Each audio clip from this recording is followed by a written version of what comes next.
Assalamualaikum warahmatullahi wabarakatuh. Alhamdulillahi rabbil alamin. Wassalatu wassalamu ala asyrafil anbiya'i wal mursalin, sayyidina wa habibina wa syafi'ina wa maulana Muhammad wa ala alihi wa sahbihi ajma'in. Rabbi shrah li sadri wa yassir li amri wahlul 'uqdatam min lisani yafqahu qawli. Alhamdulillah, pertama sekali terima kasih kepada pengacara majlis yang saya hormati, para pensyarah Fadil Ustaz Dr. Muhammad Zaki bin Ismail, para pimpin nampai, muslimin muslimat, hadirin hadirat yang dikasihi Allah Subhanahu wa taala sekalian. Alhamdulillah, bersyukur kita pada Allah Subhanahu wa taala kerana masih lagi dapat berkumpul sama-sama di dalam surah Al-Falah yang penuh indah ini, untuk sama-sama kita mendengar sedikit perkongsian bukan ceramah, sedikit perkongsian yang akan disampaikan.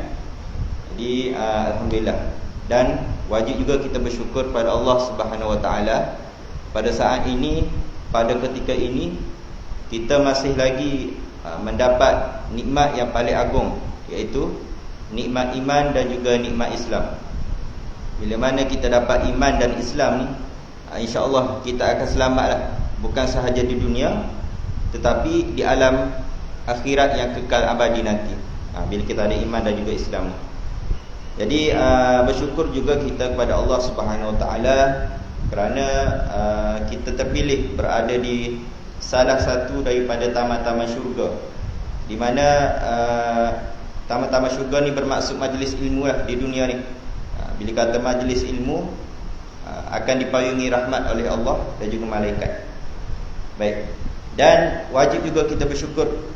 Bersyukur kerana apa? Kita hidup aman damai di Malaysia ni. Kalau kita tengok di luar negara, terdapat beberapa situasi peperangan, seperti Ukraine dan juga Rusia. Betul? Ukraine dengan Rusia sekarang tengah berperang lah. Jadi wajib kita bersyukur kita hidup aman damai di Malaysia ni. Jadi alhamdulillah. Seterusnya saya ingin menyeru kepada semualah, pada semua dan diri sendiri juga, supaya banyak-banyak berselawat ke atas junjungan besar Nabi Muhammad sallallahu alaihi wasallam di hari yang mulia ini, di hari yang penuh barakah ini, Sayyidul Ayyam, iaitu hari Jumaat. Kerana apa? Nabi sallallahu alaihi wasallam bersabda, apabila seorang umat itu banyak berselawat, maka Nabi akan dekat dengannya di hari akhirat nanti. Jadi kita naklah dekat dengan Nabi, walaupun kita tak pernah berjumpa Nabi, tetapi kita nak syafaat dan nak bersalam dengan Nabi lah, sebagai umat baginda. Baik, kita masuk terus pada tajuk yang diberikan, iaitu lidah cerminan hati. Okey, kalau kita tengok dari segi luar, lidah bermaksud anggota badan untuk bercakap lah. Lidah yang ada kat mulut ni lah. Dan semua manusia ada lidah. Tak ada yang tak ada lidah lah kat sini kan. Jadi kemudian cerminan. Apa itu cerminan? Cerminan adalah gambaran ataupun bayangan lah. Mudah kata, cerminan ni refleksi pada diri kita. Okey. Kemudian hati. Hati ni sebagaimana kita tahu, anggota badan yang ada dekat dada lah, yang memproses darah dan sebagainya.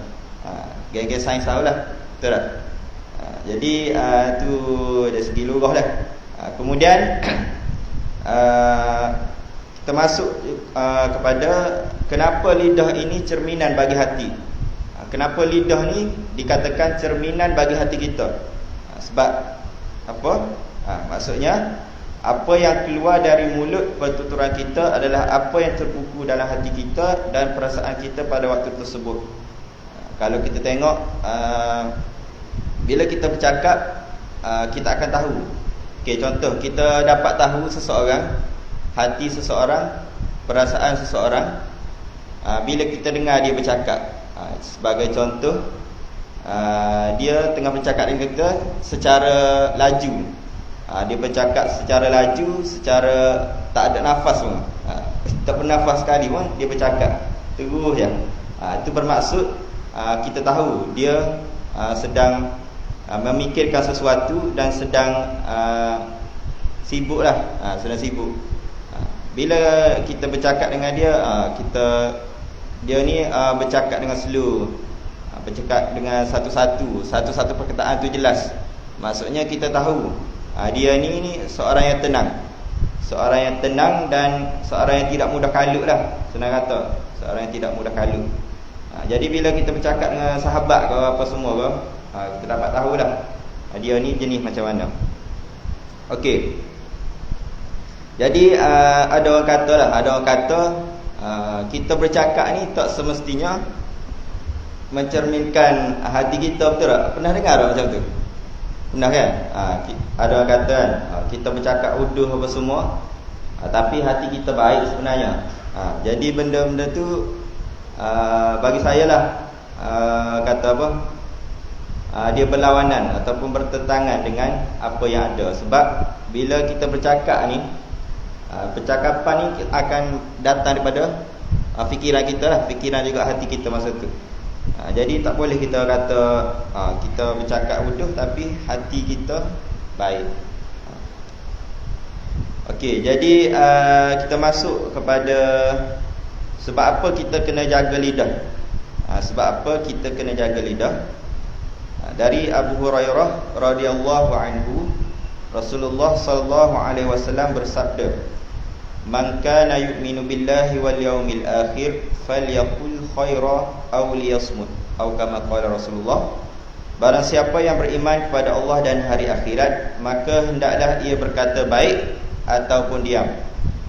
Jadi Nabi sallallahu alaihi wasallam dah kata 1400 tahun yang dulu, bila kita nak bercakap benda yang baik sajalah.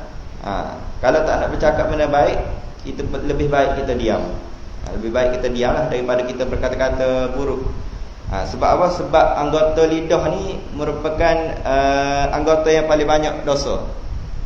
Dari banyak-banyak anggota di tubuh badan kita, tangan, muka, kaki dan sebagainya, lidah adalah anggota yang paling banyak buat dosa lah, secara langsung maupun tidak langsung. Sebab apa? Sebab dengan lidah ni kita boleh berbohong, berdusta. Dengan lidah ni juga kita dapat maki hamun seseorang lah. Dengan lidah juga kita sumpah seranah, mengumpat, buat tuduhan, mengandung domba, buka aib, cerita aib orang, jadi batu api dan sebagainya. Nak katanya lidah ni memang sangat-sangat bersiku untuk buat dosa lah. Sebab itulah Nabi pun suruh jaga lidah kita. Okay, yang pertama, untuk menjadi Muslim yang terbaik, telah diriwayatkan daripada Abi Musa radhiyallahu anhu, beliau berkata, qalu ya Rasulullah ayyul Islam afdalu? Qala man salimal muslimun min lisanihi wa yadihi. Artinya, berkata para sahabat, wahai Rasulullah, manakah Islam yang paling baik? Rasulullah bersabda, orang Islam yang selamat sekalian orang Islam yang lain daripada lidahnya dan tangannya. Maksudnya ada sahabat tanya Rasulullah lah, Islam apa yang terbaik, ataupun orang Islam macam mana yang terbaik bagi Nabi. Nabi pun kata, orang Islam yang tak terkesan ataupun orang lain tu terselamat dengan lidahnya, dengan tangan dia.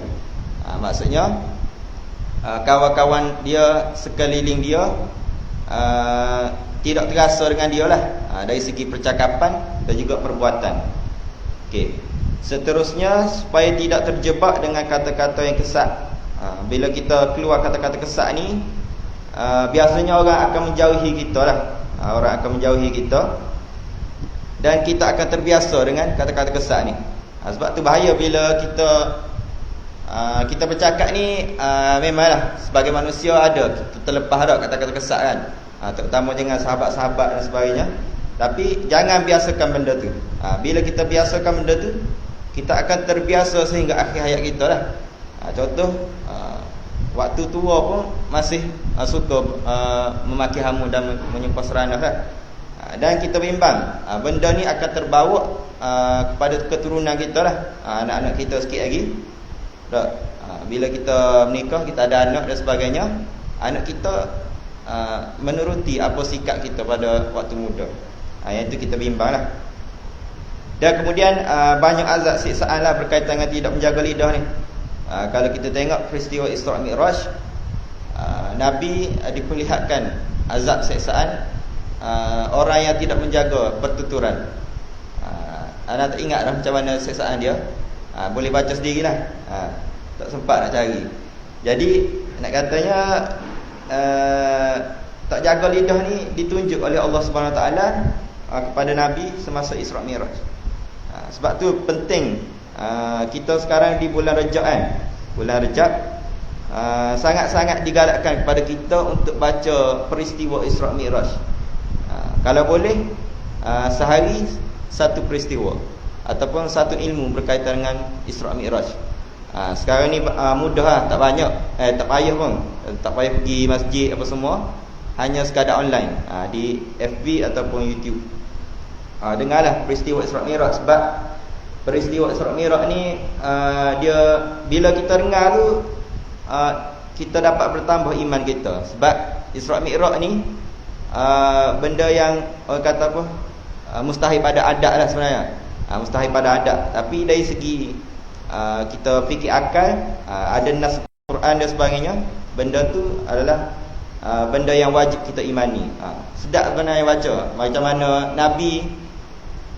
Nabi start naik burak sebagainya. Nabi jumpa jin, Nabi jumpa malaikat, Nabi jumpa para Nabi yang lain. Kemudian Nabi naik tengok siksaan, Nabi naik ke Sidratul Muntaha dan sebagainya. Sehinggalah Nabi turun, Nabi bercerita kepada sahabat. Semua orang tak percaya dan ada yang murtad sebab tak percaya pada waktu tersebut. Jadi bacalah kisah Isra' Mi'raj. Baik, seterusnya cara menjaga percakapan. Okey, inilah dah cara menjaga percakapan. Ada 3. Yang pertama dengan ibu bapa. Dengan ibu bapa, macam mana kita bercakap? Okey, macam mana kita bercakap dengan ibu bapa? Yang pertama sekali, cakap dengan lemah lembut. Sebab kita ini kan tajuk lidah kan. Jadi kita setuhlah sikit berkaitan dengan adab percakapan. Bila dengan ibu bapa ni, cakap dengan lemah lembut, jangan meninggikan suara. Semua dah tahu dah kan macam mana. Sebab ibu bapa ni adalah orang tua, dan dia ni jaga kita sejak kecil lagi. Bayangkan ibu kita mengandung dengan kita 9 bulan, duduk dalam perut 9 bulan, bawa ke sana ke sini. Bila kita besar, kita bercakap kasar dengan dia. Itu sangat-sangat tak kena lah. Dalam Quran pun ada cakap wabil walidaini ihsana. Dengan ibu bapa hendaklah berbuat baik. Dan juga jangan meninggikan suara. Bila kita bercakap ni, jangan tinggi suara. Walaupun kita marah pada ibu bapa, kalau boleh marah dengan kadar yang slow je lah. Dan terakhir sekali, jangan melawan. Contoh, bila ibu bapa suruh jemur kain ke, ibu bapa suruh apa lagi, basuh baju ke, ibu bapa suruh beli lauk dan sebagainya, jangan melawan lah. Kalau boleh ikut ya. Macam tu. Nak urai detail lagi boleh jumpa ni lah, Nabi ke Haikal ke. Sebab dia orang ni sangat-sangat menjaga dengan ibu bapa. Alright, seterusnya dengan guru. Dengan guru, jangan berpotong percakapan guru, biar dia habis syarahan barulah kita masuk. Ini pun sama juga dengan ibu bapa sebenarnya. Tapi nak poinnya kat sini adalah bila kita dengar guru bersyarah dalam kelas, guru bentang slide dia, maka jangan kita jakut lah, ataupun apa panggil, mencelah. Jangan kita mencelah. Sebab bila kita mencelah ni, pengalaman diri sendirilah, bila orang mencelah kita ni, kita hilang idea nak bercakap. Kita tengah bercakap, ada orang japuk mencelah. Kita pun apa dah yang kena bercakap. Jadi dia mengganggu konsentrasi, fokus kita semasa kita bercakap. Jadi tidak eloklah untuk buat pada guru. Dan juga jangan memanggil dengan panggilan nama sahaja. Ni ramai yang orang buat lah. Kita panggil pensyarah dengan panggilan nama sahaja. Kita tak letak title ustaz ataupun cikgu. Itu sangat-sangat tidak ada adab. Baik. Yang kedua terakhir adalah dengan kawan-kawan. Dengan kawan-kawan ni sebenarnya tak orang banyak lah. Sebab dengan kawan-kawan ni biasalah kita bercakap uduh tu bergurau lah, panggil bergurau senda. Tetapi ada batas dia. Ada batas dia. Apa dia?